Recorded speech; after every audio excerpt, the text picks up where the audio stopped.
There we go again. Yeah, I had come off the freeze. It was like, whoa, everything's moving. How you doing this morning?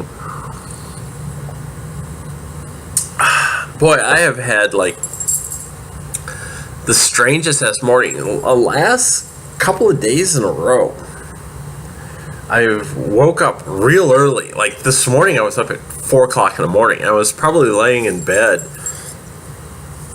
for like a half hour before that. So got up, made coffee, had something to eat, and then went back to bed because I was tired. And I slept for probably another 2 hours and had a real weird dream, which I've been having that as well too. Yesterday I was up, went back to bed. I was up at like 5, stayed up until about 6:30, and went back to bed until almost 9. Just crashed out. My sleep habit is like completely messed up these days. Jeez.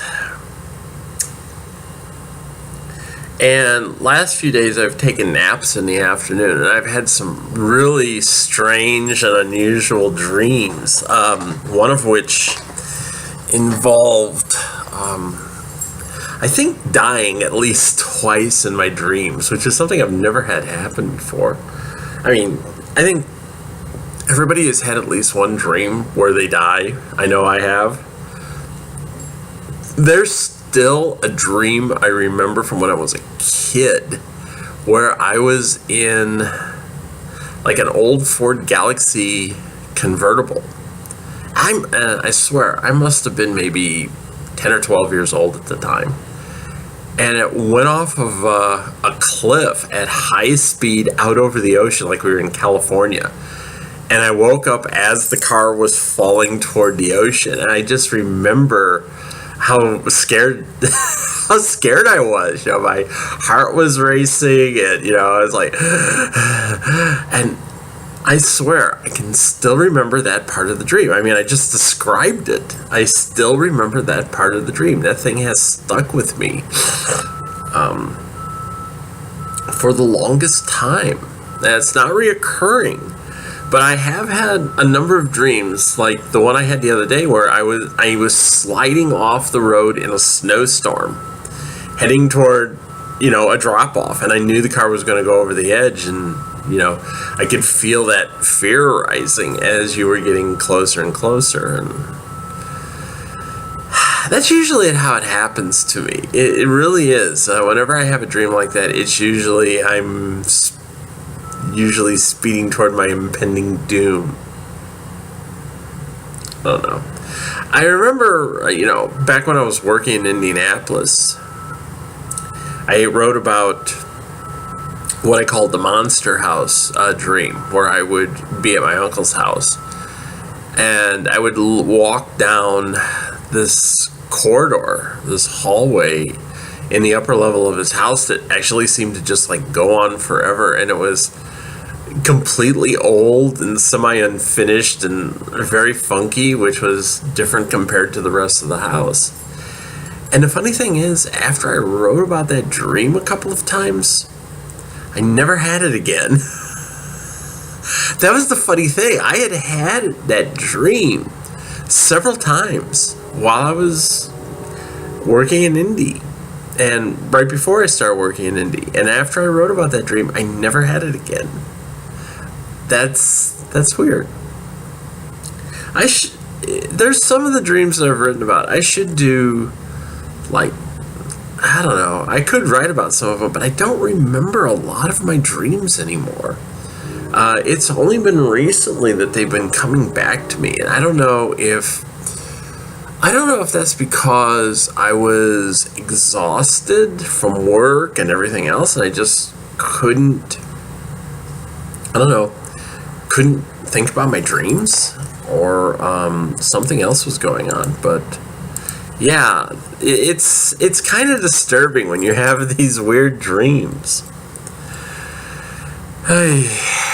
And I don't know why. So, how has my week been? Well, first let's talk about writing, because that'll be easy to talk about. because I didn't do any this week. I really didn't. There was a couple of times where I said I was going to. And then I would just sit down and I had nothing. I really just could not get anything going. I still want to finish that scene. I still want to write it. But this week was just like, no. I didn't have anything going.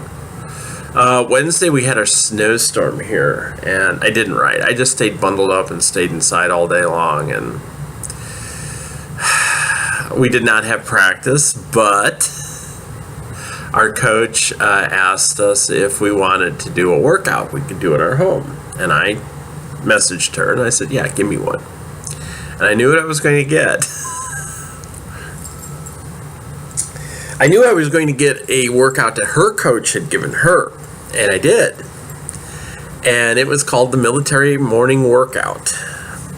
And it was something that her coach down at York, Devour, gotta love that name. I actually do love Devour. She's a great coach. I like her a lot. Even though she, in her own words, can be a bit of a dick. But then, if you're a coach, you gotta be. And she's brutally honest about shit, but she's also really good about giving compliments when necessary, and telling you how you're doing. So I love her, but I like all my coaches. It's just not her. But anyway, I had to do, here's how it went. You did 20 prisoner squats, which you do with your arms up like this, and you squat, you keep your back up and your head up, and you push your butt out to get into derby position. Then you do 20 normal crunches. Then you do 15 walking lunges. Then you do 20 left crunches to work your left oblique. Then you do 20 calf raises. Then you do 20 right crunches to work your right oblique. And you do those 5 times. So you end up doing, 100 squats, 100 calf raises, 75 walking lunges, and 300 crunches. And it took me about 8 to 9 minutes to do each set, and then I would hydrate between. That was the thing I'd set a goal for, was don't drink any water until you're between sets. And the longest time I took between sets was 3 minutes, because I was between the 4th and 5th set I was starting to get a little lightheaded. I really was. I didn't break a huge sweat because I keep it kind of cool. I don't turn on the heat in my apartment during the winter, so it was kind of cool in here, and I was starting to sweat just a little bit, but mostly I was getting lightheaded, and that had happened the night before when we were doing strength training. I was getting really lightheaded because there's a lot of up and down, and I do not handle up and down real well. That was one of the things I told my teammate. It's just like, I don't do up and down real good. That's one of the reasons why I have so much trouble doing burpees, because it's constantly jump up in the air, fall to the floor, do a push-up, get back up, and no, I don't have the dexterity to do that shit anymore. But yeah, I did all that. I posted it in one of my diet groups. As I said, this is a workout anybody could do at home. It really is. I mean, even in my apartment, the hardest thing you have was with the walking lunges. So I would start like over here and do 5 to the other side of the chair, turn around, do 5 going back, then turn around and do the last 5 going over this way. So that's how I did my walking lunges. It was like 5, 10, 15. And everything else you can do on the floor and doing standing in one spot. So there you go, kids. If you're looking for a routine to burn some calories and build some muscle, because it will build muscle, that mainly works your thighs or your quads, if you want to call them that, your butt or your glutes, and your core, which is your main abdominals and your obliques. And not surprisingly, those are the areas you need the most when you're skating derby like I do, because you need your core to pull yourself together so you can stay in a squat, which we have to do. And then, of course, your glutes and your quads, you need those for also helping you not only stay in a squat, but for power when you're skating. And being that those two right there are your biggest muscle group, when it comes time to actually start burning fat, the larger muscles are going to process your triglycerides and combine them with the fat from your fat, the sugars from your fat, to be able to produce energy. And that's really, it's the most efficient way. So once you build those up, you find that burning fat is actually a lot easier. And, as I think I related, in 6 months between doctor visits, or was it a year? Yeah, I was only seeing my doctor once a year. So in 1 year time, I went from 253 to 238, and that was also with putting on muscle from all the exercise and stuff. So I probably burned off a hell of a lot more fat. Skating will burn fat. It'll burn a lot of fat. So there you go. Go skate. Yeah, so I did that. And then I went down. We had practice on. So, I didn't do a lot of riding. I did think a lot about Annie and Carrie. Mostly I've been thinking a lot about when they become adults. And yesterday I was thinking a lot about when they become parents. And they will become parents one day. We know they're going to get married. We know Annie's got those little witches incubating away in her belly. And, well, actually, so does Carrie. Carrie's got some little witches hidden away, too. And I was thinking about how their parents would react when Annie finds out she's pregnant. And the consensus pretty much is that her mom and her dad are going to be, overjoyed that their daughter's going to have a baby and they're going to be grandparents. And then there's Carrie's parents. Mom will probably find something to bitch about. His dad, probably by that time, depending on how far in the future it is, and I know exactly how far in the future it is, will be a lot more chill about his kid. Louise, on the other hand, remember what I said the last time? Carrie will relate the story about the scorpion and the frog and says, my mom's a scorpion. And she just can't help it. And it will kind of come out that Louise just ain't digging. It's like there will be this understanding, like it or not, that nothing in Carrie's life is going to reflect anything that they have in their life. He is never going to have a, quote, normal, unquote, life. And it really bugs the shit out of her. Also, you have to face it, the kids will probably be witches. When they have kids, they're going to be witches. Let's just face it, they probably will. So,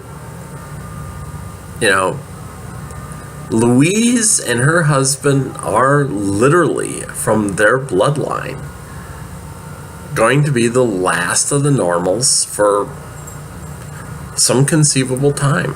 They are the last of the normals. They didn't have any other kids besides Carrie.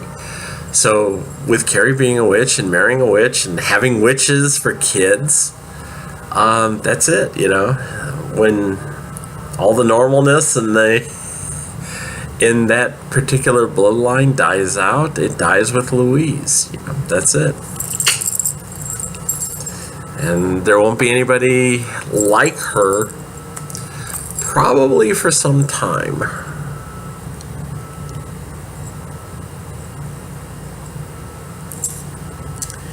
Yeah. And she's not happy with that. You know, we already know Louise is a bit of a control freak. And this is something that is not under her control. There is no way she can control this. You know, she is not a master of genetics. So she can't get in there and fiddle with the genetics of any baby or babies or what have you that Annie's carrying. And if she tried, Annie would kill her. So.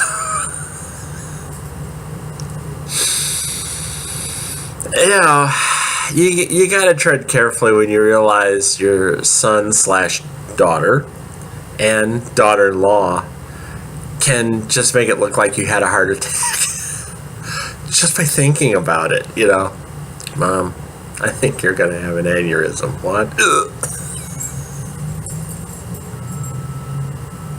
Louise, yeah, you're going to have a stroke. No, I feel.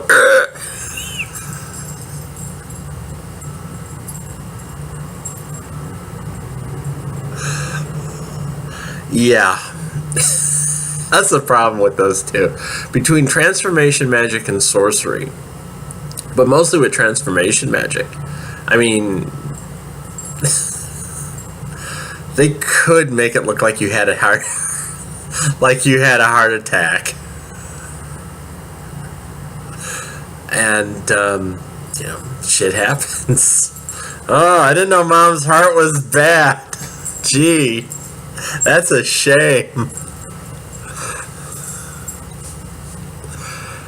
So, yeah, I mean, I've thought a lot about what they do at school, and I know what they do at school, and there are still blanks I'm filling in for their school stuff, but I'm thinking more about what's going to happen to them when they get older. And it's not going to be pretty. I think I've already stated that. Their life, you know, when I say there will be nothing normal in their life, and I put quotes around that, normal, as in, you know, Carrie's family is normals. But there won't be anything normal witch-wise pretty much in their lives either. You know, they've selected a pretty rough road to walk upon by being guardians. You know, they want to be guardians.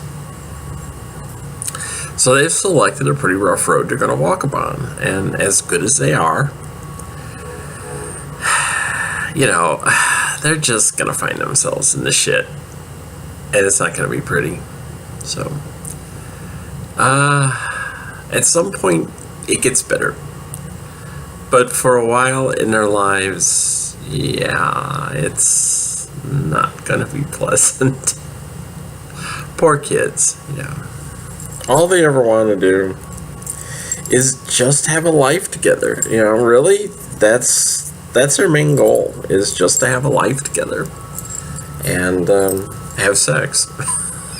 Well, Annie likes having sex. I'm sure Carrie enjoys it by now too. We know Annie loves it. Annie is not shy about the fact she's sexually active. No, not at all. She probably hasn't talked to her mom yet, but, you know, that conversation could pop up soon. Because at some point, you know, Louise knows when she started getting frisky with Victor. And she's aware, because her parents were witches and Victor's parents were witches, they're probably aware of being told, you know, the facts of witch life at some point as well. And they know kind of like when their families were starting to become sexually active as well. And that's why they got to talking to. So I would imagine it's not going to be long before Plevlena sits Annie down and is like, okay, I want to know, have you and Carrie done anything? And, you know, and Annie's not going to be shy. She'll just like, oh yeah, this is what we've done. Because remember, her parents went to school at Salem. They know about the contraceptives in the food. They know that the food has been enchanted, so it'll keep all the little witches from having even littler witches while they're at Salem. And, yeah. So, it'll come up. It will. Whether it'll come up with Victor is another story. Let's face it.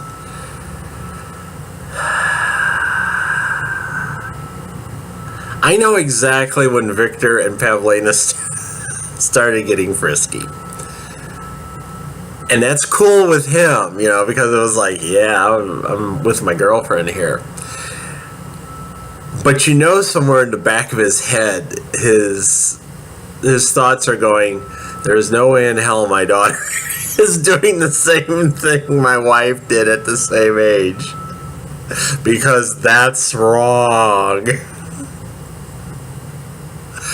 Just like his father-in-law was probably doing the same thing. There's no way my daughter is going to be having sex at whatever age I started having sex with my wife. Nah. Yeah, nah. Victor dads are like that. Dads are really, fathers are really strange in that it was okay for them to be tapping some ass when they were like 15 years old. But man, better not catch their daughter doing that same thing with her boyfriend, or he's gonna put somebody's lights out. Yeah, oh geez. I really promised myself, I will not interfere in any of that shit when it comes to my daughter. All I ever told her was, just be smart. I am not going to tell you who you should be going out with. I will not be telling you, don't be having sex with them, because that's wrong. If you do have sex, make sure you're protected. And I know she was, because we talked about it one time. But it's like, I knew guys in high school that were having sex with 14-year-old girls. And they would be the same kind of guys who, if they had daughters, it would be like, you're not having sex with your boyfriend at 14. No, that was okay, Dad. It was okay for you to do that with Mom, but yeah, their fathers can get a little weird sometimes. It's like, you have to get out of this mindset that you actually own your daughter. You don't. And surprisingly enough, that may end up becoming a big argument between Annie. Can you see Victor? Can you see Victor I own you, Annie. No, you don't, Papa. Don't even go there with that shit. Papa, there's no way in hell you own me. Don't even go there. I will put you down. She probably would, too. She'd probably get in a fight with him. I don't want you doing that, I'm protecting. You're not protecting me. Get the hell away from me. It's my body. I can do what I want to with it. If I want to have sex with my boyfriend, I'll have sex with my boyfriend. Go away.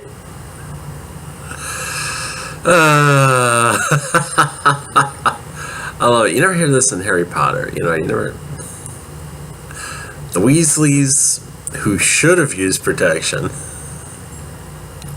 And you kind of wonder, what did they use for protection in the Harry Potter world? I mean, seriously, come on.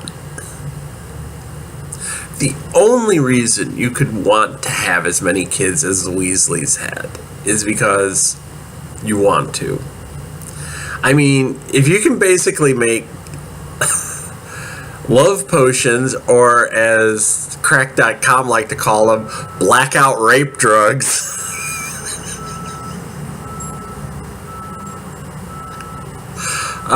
which they were, because you could entrance somebody to not only fall in love with you and do anything you wanted them to do, but to forget they even did it.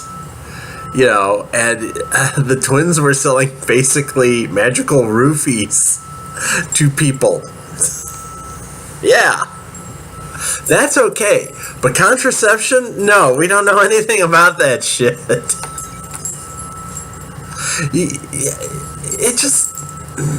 it mystifies me to a certain extent how there's just like so much weird shit that makes no sense in the Harry Potter world. Like, what do you mean you can't have computers? What the fuck? How the hell do you survive? Ugh, Jesus. Could you see Carrie? I mean, seriously. Could you see him if he walked up to Salem and they were like, oh, you can't bring your computer in here. We don't use computers. We don't have internet. You know, everything's done in penmanship. And he just look at him and go, nah, fuck this. I'm going home. I'll learn magic on my own. I don't give a shit.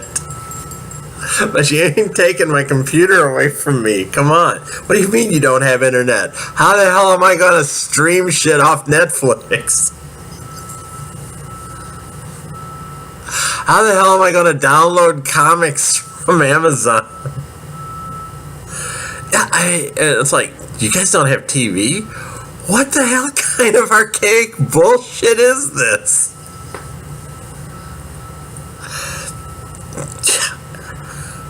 I mean, that was one of the things I had to do when I was putting it together, is that there couldn't be any of this archaic, crazy ass bullshit where the modern world never snuck in on the witches' world. Because nothing says we don't belong to your world like never like listening to Top 40 radio. I mean, you know, seriously. There's a lot of crap on Top 40. There's always been a lot of crap on Top 40. But could you like see, like nowadays, a bunch of kids sitting around talking about Cardi B, and one of them's a witch, and it's like, Cardi B? Who the fuck is that? You know? I don't know who that is, and all the other kids would be looking at him like, what? How about Taylor Swift? Who?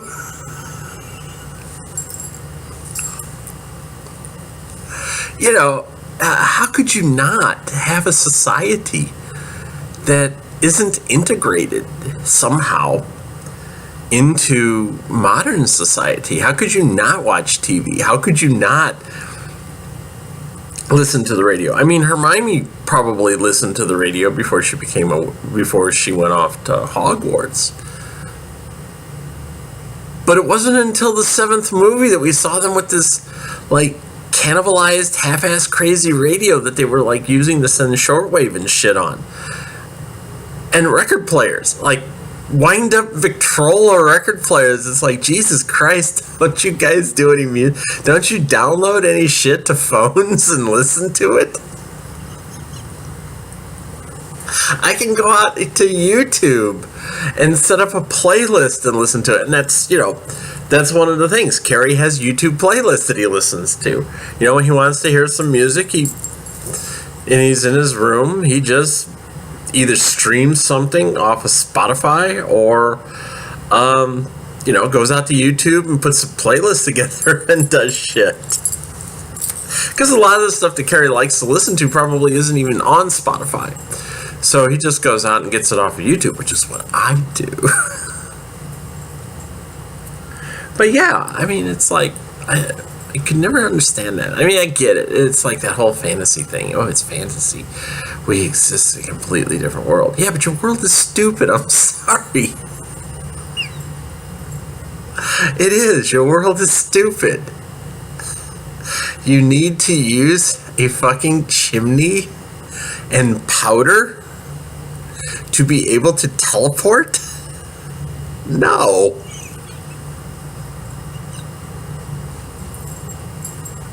What kind of goofy shit is this? Carrie be at home. Oh, I gotta go see Annie. Oh, damn, we haven't got a fireplace. We need to put a fireplace in the house. Why? So I could go see Annie. What do you need a fireplace for? Just trust me, I need a fireplace.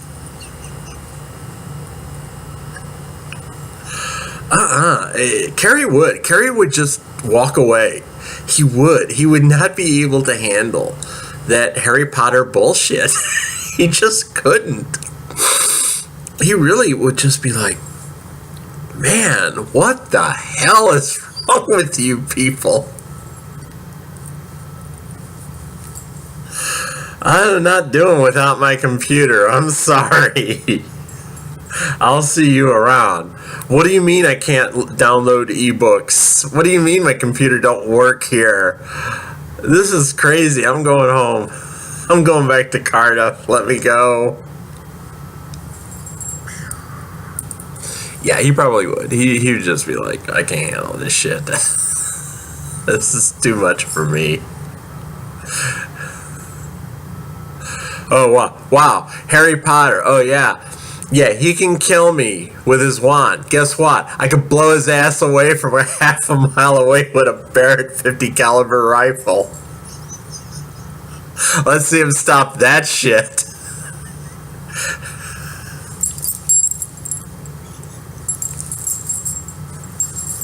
And you know, the Battle of Hogwarts would have been over a lot quicker if someone had Actioed some fucking Barrett sniper rifles, which would have put a round in Voldemort's head from a half a mile away. Hell, it would have put a round in his head from a mile away, and they wouldn't have been able to stop it because they wouldn't have known it was coming. I mean, Jesus.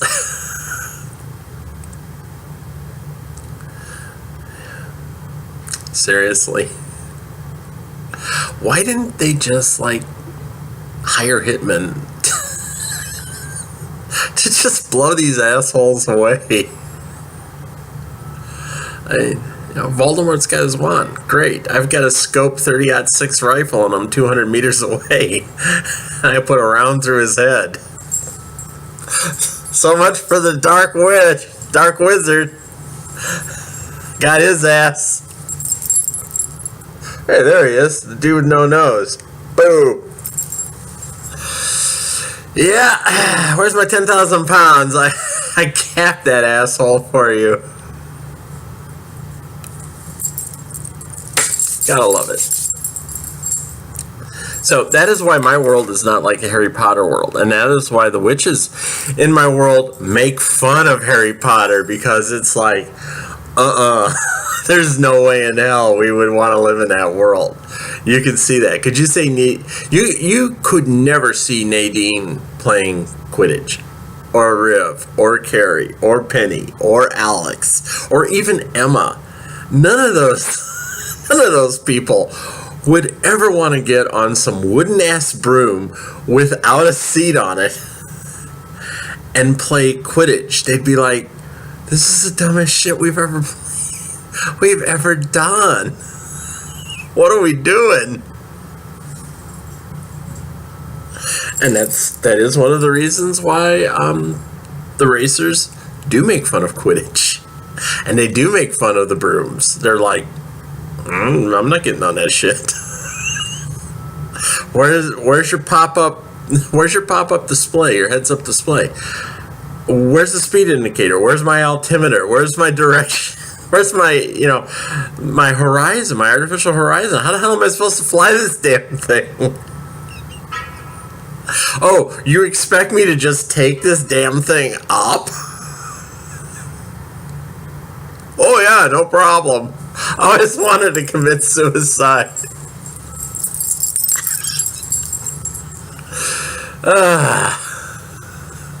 And now you tell me we're going to play a game where we fly around at highest speed inside a pitch,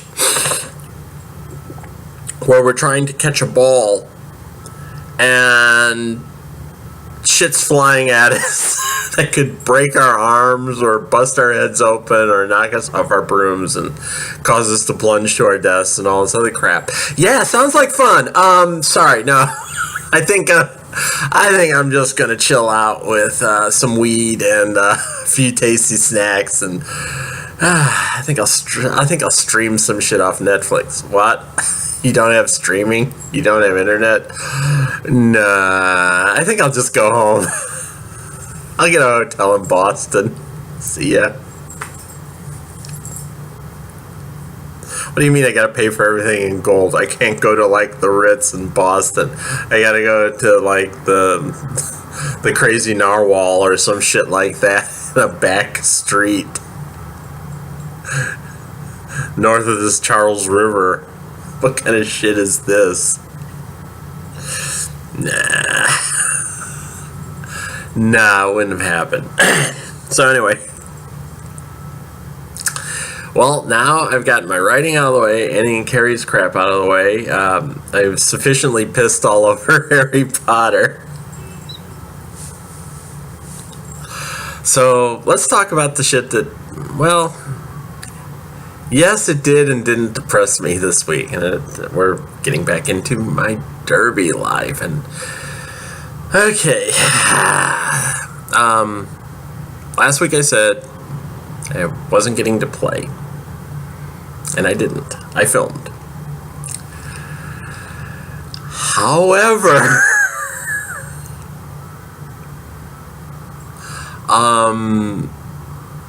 someone who I didn't expect to play did play. And they played because they did a 25-5. They did 25 laps in 5 minutes. Something since the beginning of January I have done 3 times. But we're not going to go there.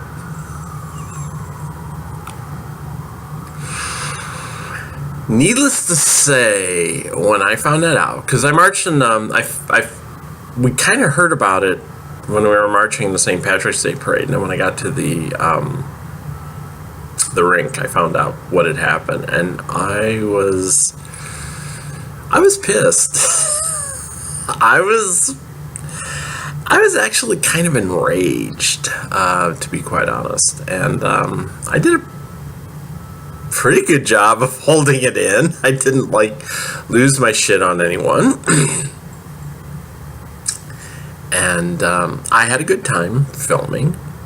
I got the whole bout down. I set the film out there. I got the playlist together so that the people on my team who played could watch themselves play and see all the good stuff they did and see all the mistakes they made. But I made it clear to a couple of people that I would not be going to the after party, and I didn't. I came straight home. And my reasoning was I was really worried that at some point during the after party I would lose my shit and cut a bitch. That's the only way to put it. I did not want to. I didn't want to get into a confrontation, and I was worried I was going to. And I figured it was best to just come home. I downloaded all the video off my camera. I started renaming stuff. I started getting things ready for upload. I just put on my pajamas, kick back, listen to music, watch a little TV, and that was it. I mellowed out.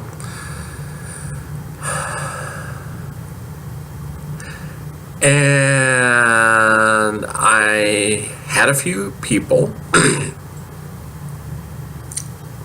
3 actually, who either messaged me or spoke to me in person and basically stated they thought I should have played. They thought, based on what they had seen and knowing what I had accomplished, they thought I should have played. I said, thank you, but it's all in the past now, so I was happy about it. I got a letter, a card actually, and a little present from someone to help me feel better, and it did. I was happy about that. And come Monday following the bout, I was like, okay, enough. The only way you're going to rectify this shit is to bear down, work hard, and get this 27.5 shit out of the way. So I actually did 2 in a row. I did one on Monday night after 80 laps of cardio, which is like just over 3 miles. It's about 3.15 miles of skating, and my back was killing me. My legs were locking up. And we did 80 laps of cardio, and we had to walk around the track boundaries on our toe stops. Or was that was Tuesday night? We had to do that. And we did blocking, and we did having to get around people on our toe stops, and we did a whole lot of other shit. So we did it at the end of the night, and I was tired. I mean, the one major complaint I always have is every time we do a 27.5 at the end of the night, my legs are normally pretty fatigued, and I don't bounce back the way someone who's 28 or 30 is going to bounce back. I've got 60-year-old knees, I've got 60-year-old muscles. They're strong for my age, but still, it's real hard for me to find that little last reserve of energy to get me around the track. Although Monday night, I actually went 2 seconds faster than I had done the previous Monday night. The previous Monday night, I'd done what did I do? Was it the previous Monday night, or was it the Wednesday night before?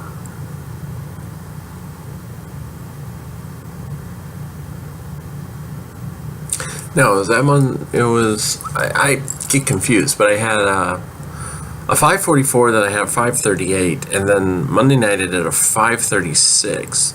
But then when I did it Tuesday night, the floor was kind of slick, which tends to happen when there's nobody there skating, and there was only a few of us there for freshie practice. So one of my teammates, who was actually doing her 27.5, she fell. She crashed and burned coming out of turn 2, and you could tell it affected her. She was just like, she almost cried. And after she went and sat down, I went over and talked to her for about a minute and said, look, I've done this twice. I've crashed and burned twice doing a 27.5. It's really demoralizing, but you're a lot stronger than me. You're a lot tougher than me. You're going to shake this off. You'll come back. I said, don't let it get you down. I said, it happens to us all. And I said, the floor out there is slick as shit tonight. And it was too. Turns 1 and 2 were like, I almost wiped out like 3 times, twice in turns 1 and 2 coming through there, and I was doing one of those numbers coming through, and it just throws you all off when that happens. I mean, you're going along at a pretty good clip, and all of a sudden, you're doing everything you can to stay up. So my Tuesday night time was only 5:44, which kind of pissed me off, but the floor was slick, and our coach, who's usually pretty fleet of foot, actually wiped out while doing a crossover. She was doing a crossover and she went down, and I was like right next to her, and I had to skate around her, and I was shocked. I was like, holy shit, you never do that. So she went down.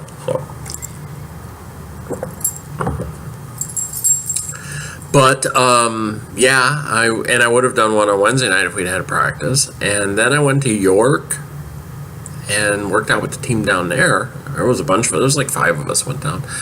And it was actually the first time I was allowed to get out there and actually work with the York girls since like December.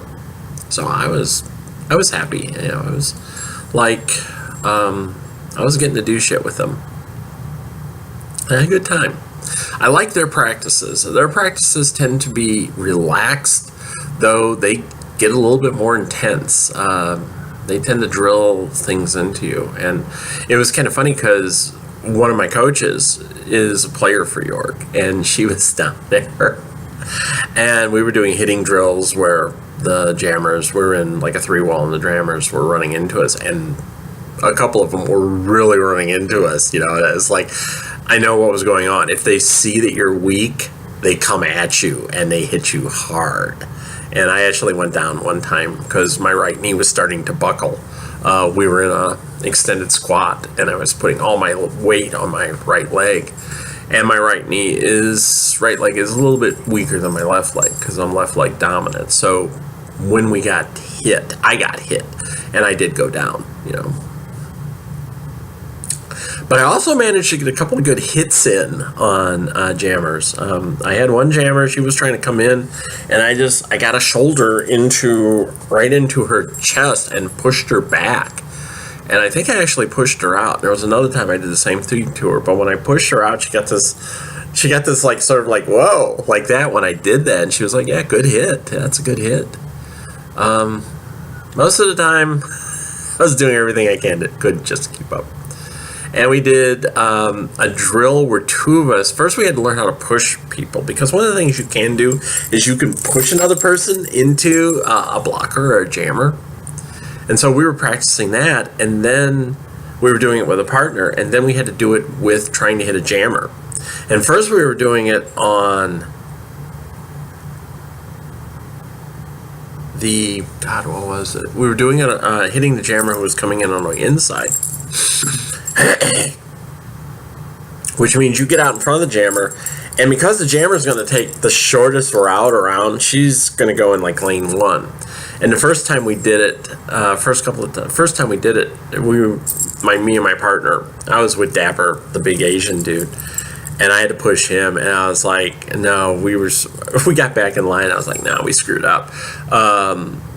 We were in lanes 3 and 4, and Shucks, that was the jammer. She was in 1. There was no way we were going to hit her. And Shucks turned around. She was getting ready to say something to us, and when she heard me say that, she pointed like that and nodded like, yeah, that's where you fucked up, and you know it. So, that's the good thing. You fucked up there.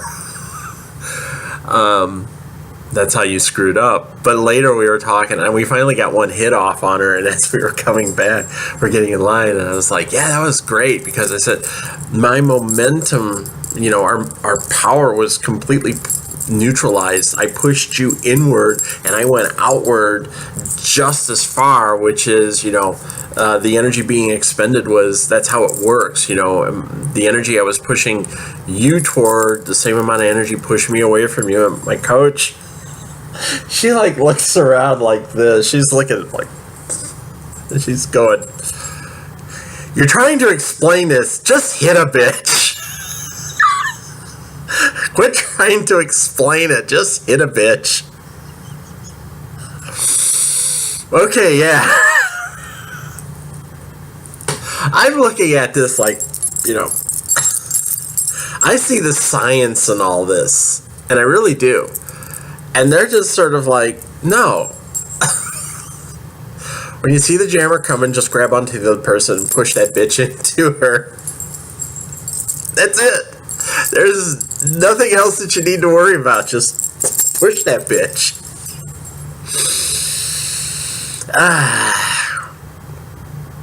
So I have stuff now. I'll probably do Monday night and Wednesday night. I'll probably do 27.5s. I'm going to continue to do them as often as possible to cut this time down, and I will get it. I will get my 50 minutes. I will get my sub 5 in soon. Really, if I keep doing this, I should have it before the April bout, which means I would be able to play in the May bout. Yes, let's keep doing that. So that's my goal now, is just keep doing it. Don't get discouraged. No, some nights the shit's gonna suck. Some nights you're gonna do really great. And I put new wheels on my skates. Let me show you.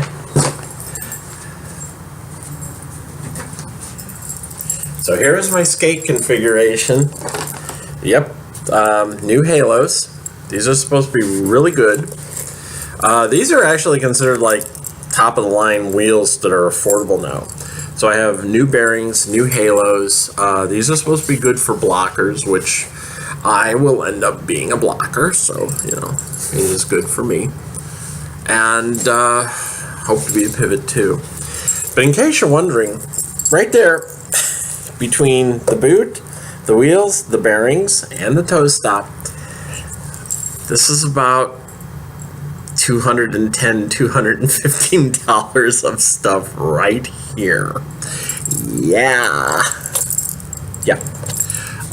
Tire package, probably about $430 on my skates right now. Boot, wheel, bearings, toe stops. There's $210 right there. This is like low end. This really is. This is low end because a lot of the quote Division 1/pro players, they spend like $1,000 or more on their skates.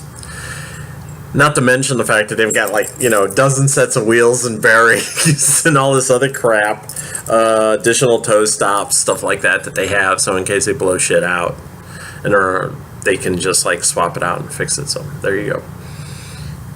So I also had sleeves for my ankles. Because Tuesday night my skates were cutting into my ankle. There was a pressure point there where it was rubbing, and there was like this hole like about this big in my ankle where it was bleeding pretty freely from rubbing. So I bought these like neoprene sleeves to put on my ankles, and I wore something like that Tuesday night in New York, and I did not get any rubbing. So that helps. So I've actually got them for both ankles. So I'm going to wear those Monday night and see how that works. And if I have to, I'll put moleskin underneath them so to cut down on the rubbing. So there you go. I've been talking for more than 50 minutes now. This is a long video. So everything is better. I'm feeling better. Stuff is good, I guess. Still haven't got a job, but I'm still working on it. And we'll see what happens. At this point, really, about all I can do is just take stuff as it comes every day and leave it at that. And that's really all that can be expected of me. And tomorrow I do a meet and greet at the Midwest Distillery. I will be there for 5 hours, hawking tacos and talking derby. So there you go. Okay, well, I'm going to let you go. Everybody have a good weekend, and I will see you next Saturday. Bye-bye.